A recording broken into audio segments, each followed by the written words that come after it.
Hello बच्चों, आज हम लोग पढ़ने जा रहे हैं रेडॉक्स रिएक्शन। केमिस्ट्री का बहुत ही इंपॉर्टेंट चैप्टर है और इससे हमेशा जेईई और नीट में क्वेश्चन आता है। तो सबसे पहले हम लोग ये जानते हैं कि रेडॉक्स रिएक्शन कहते किसको है। तो बोले कि वैसा केमिकल रिएक्शन जिसमें कोई एलिमेंट अपना ऑक्सीडेशन नंबर चेंज करता हो उसको हम रेडॉक्स रिएक्शन कहते हैं। बोले कि वैसा chemical reaction in which element change their oxidation number is called redox reaction. बोले कि वैसा केमिकल रिएक्शन जिसमें कोई एलिमेंट अपना ऑक्सीडेशन नंबर चेंज करता हो वो रेडॉक्स रिएक्शन कहलाता है। तो आपके मन में अब सवाल आएगा कि सर ये ऑक्सीडेशन नंबर क्या होता है। तो हम लोग जानेंगे ऑक्सीडेशन नंबर होता क्या है। हम बोले कि जब कोई एलिमेंट वैसा केमिकल रिएक्शन जिसमें कोई एलिमेंट अपना ऑक्सीडेशन नंबर चेंज करता है उसको हम रेडॉक्स रिएक्शन कहते हैं। अब हम ये जानते हैं कि ऑक्सीडेशन नंबर किसको कहते हैं। तो ऑक्सीडेशन नंबर हम लोग कहते हैं कि charge developed on atom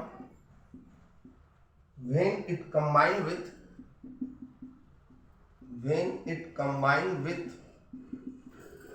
other atom is called oxidation number. बोले कि जब कोई एटम किसी दूसरे एटम के साथ कंबाइन करता है तो जो उस पे चार्ज का डेवलपमेंट होता है, जो चार्ज डेवलप्ड होता है वही उसका ऑक्सीडेशन नंबर कहलाता है। बोले कि जब कोई एटम किसी दूसरे एटम के साथ कंबाइंड होता है, तो जब कोई एटम किसी दूसरे एटम के साथ कंबाइन करता है तो कंबाइन करने का मतलब क्या हुआ बच्चा, बॉन्ड बनाता है, तो उस पर चार्ज का डेवलपमेंट होता है और जो चार्ज का डेवलपमेंट होता है वही उसका ऑक्सीडेशन नंबर कहलाता है। सपोज करो ये ए है जो बी के साथ कंबाइंड किया, तो अगर बी के साथ कंबाइन किया तो मान लेते हैं कि ए पे +2 चार्ज डेवलप हुआ, बी पे -2 चार्ज डेवलप हुआ। तो बोले कि जब कोई एटम किसी दूसरे एटम के साथ कंबाइन करेगा तो उस पर चार्ज का डेवलपमेंट होगा और जो चार्ज का डेवलपमेंट होगा वही उसका ऑक्सीडेशन नंबर कहलाएगा। तो मान लेते हैं कि ए और बी आपस में कंबाइन किया, तो अगर ए और बी अगर आपस में कंबाइन किया तो उस पर चार्ज डेवलप हुआ और जो चार्ज डेवलप हुआ वही उसका ऑक्सीडेशन नंबर कहलाएगा। तो मान लेते हैं कि ए पे +2 चार्ज डेवलप हुआ, तो ए का ऑक्सीडेशन नंबर क्या कहलाएगा, +2। मान लेते हैं बी पे -2 चार्ज डेवलप हुआ, तो बी का ऑक्सीडेशन नंबर क्या कहलाएगा, -2। तो हमने क्या बताया कि जब कोई एटम किसी दूसरे एटम के साथ कंबाइन करता है तो उस पर चार्ज का डेवलपमेंट होता है और जो चार्ज का डेवलपमेंट होता है वही उसका ऑक्सीडेशन नंबर कहलाता है। आप बोलोगे सर हमको कैसे पता चलेगा कि किस पे +2 चार्ज, किस पे -2 चार्ज, किस पे पॉजिटिव, किस पे निगेटिव, हम लोग वही तो पढ़ना है। तो हम लोग ऑक्सीडेशन नंबर निकालने का रूल पढ़ेंगे। पहले हम लोग ऑक्सीडेशन नंबर का डेफिनेशन समझते हैं कि जब कोई एटम किसी दूसरे एटम के साथ कंबाइन करता है, तो जब कोई एटम किसी दूसरे एटम के साथ कंबाइन करता है तो उस पर चार्ज का डेवलपमेंट होता है और जो चार्ज का डेवलपमेंट होता है वही उसका ऑक्सीडेशन नंबर कहलाता है। लिखो।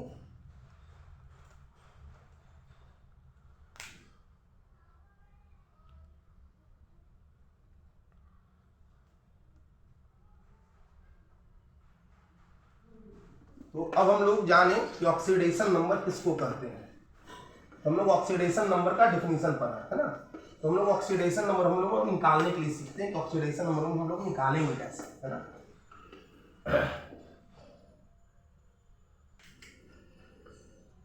हम लोग लिखते हैं rule for calculation of oxidation number, rule for calculation of oxidation number by bond concept, है ना। बोलता है बॉन्ड कॉन्सेप्ट से ऑक्सीडेशन नंबर बता, ठीक है। तो पहला हम लोग बोलते हैं, पहला रूल होता है कि ऑक्सीडेशन नंबर ऑफ एलिमेंट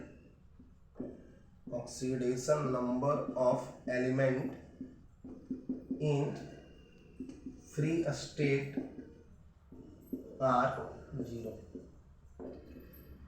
बोलता है किसी भी एलिमेंट का ऑक्सीडेशन नंबर फ्री स्टेट में 0 होता है। ठीक है, क्या बोले, oxidation number of element in free state are 0। किसी भी एलिमेंट का ऑक्सीडेशन नंबर फ्री स्टेट में 0 होता है।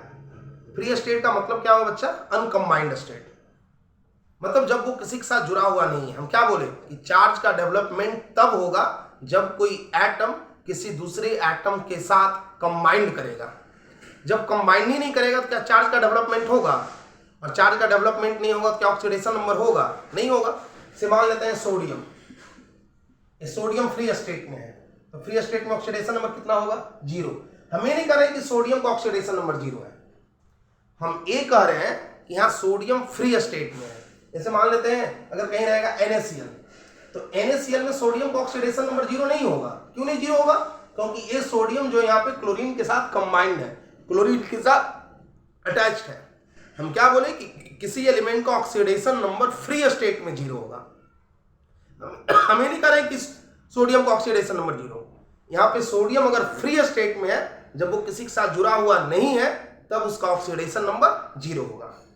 जो होता मैग्नीशियम, हमें नहीं कह रहे कि मैग्नीशियम का ऑक्सीडेशन नंबर 0 होता है अगर मैग्नीशियम फ्री स्टेट में है। जैसे यहाँ मैग्नीशियम किसी के साथ जुड़ा हुआ नहीं है, मैग्नीशियम अगर किसी के साथ जुड़ा हुआ नहीं है तो मैग्नीशियम फ्री स्टेट में है, तो इसका ऑक्सीडेशन नंबर 0 होगा। पोटेशियम किसी के साथ जुड़ा हुआ नहीं है, फ्री स्टेट में है, तो इसका ऑक्सीडेशन नंबर 0 होगा। एल्युमिनियम फ्री स्टेट में है, तो इसका ऑक्सीडेशन नंबर 0 होगा। तो किसी भी एलिमेंट का ऑक्सीडेशन नंबर फ्री स्टेट में 0 होता है। किसी भी एलिमेंट का ऑक्सीडेशन नंबर फ्री स्टेट में 0 होता है। दूसरा कहता है कि नेगेटिव चार्ज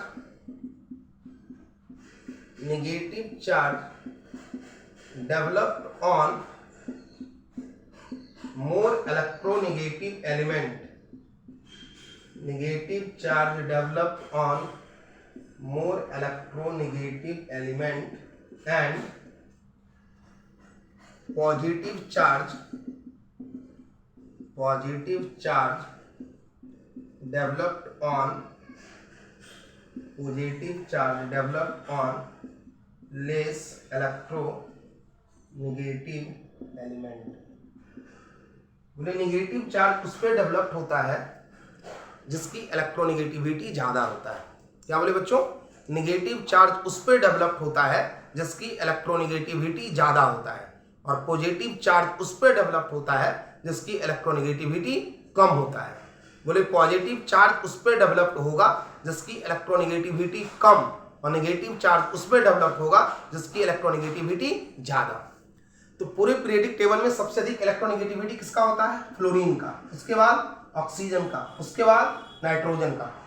पूरे पीरियोडिक टेबल में सबसे अधिक इलेक्ट्रोनेगेटिविटी किसका होता है? फ्लोरीन का, उसके बाद ऑक्सीजन का, उसके बाद नाइट्रोजन का।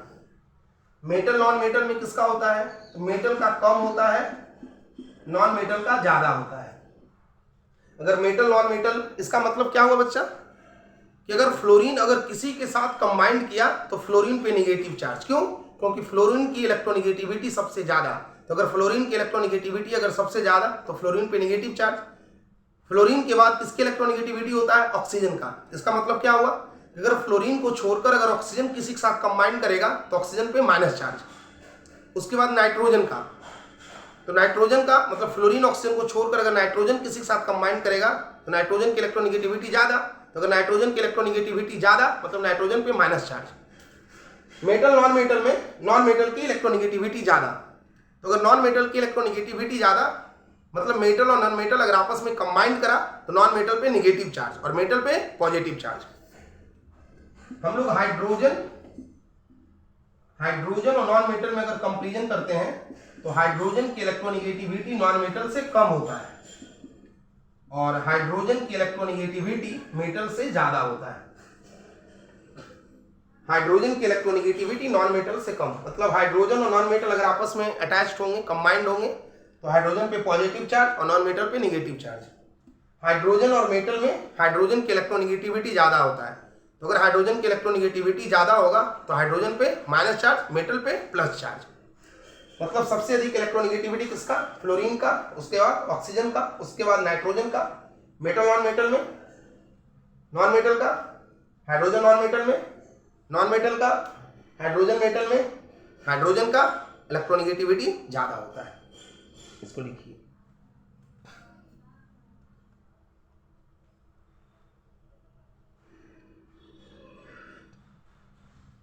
तो हम बोले कि निगेटिव चार्ज उस पर डेवलप होगा जिसकी इलेक्ट्रोनेगेटिविटी ज्यादा, और पॉजिटिव चार्ज उस पर डेवलप होता है जिसकी इलेक्ट्रोनेगेटिविटी कम।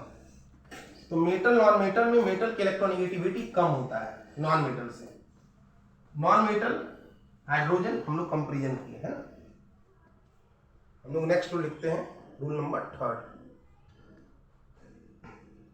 रूल नंबर 3 क्या कहता है कि सिंगल कोवैलेंट बॉन्ड, रूल 3 का first, single covalent bond developed 1 unit charge, single covalent bond developed 1 unit charge on bonded atom. Single covalent bond developed 1 unit charge on bonded atom.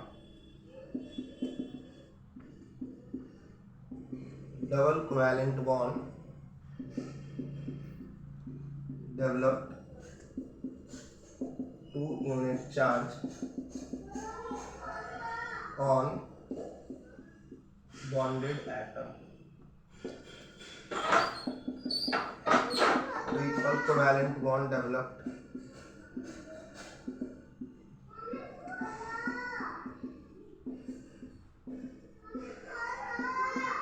3 unit charge on bonded atom.